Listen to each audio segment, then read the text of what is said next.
Guys, welcome to back to my channel. তো দেখো আমার এখানে মামার ভাই চলে এসেছে, মানে মামার ছেলে চলে এসেছে।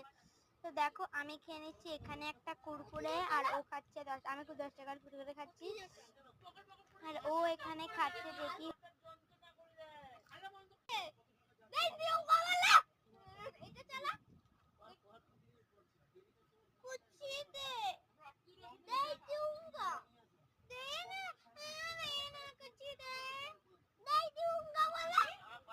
দেখতে আসুন, বললাম আমি ওকে কানে কানে বলে দিচ্ছি, স্লিপ বাই স্লিপ বলতে পারে না। দেখো গাইস কত বাজে,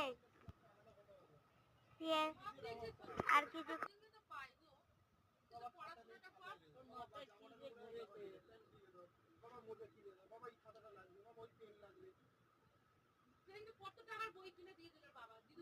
বাই করো, বাই করে দাও।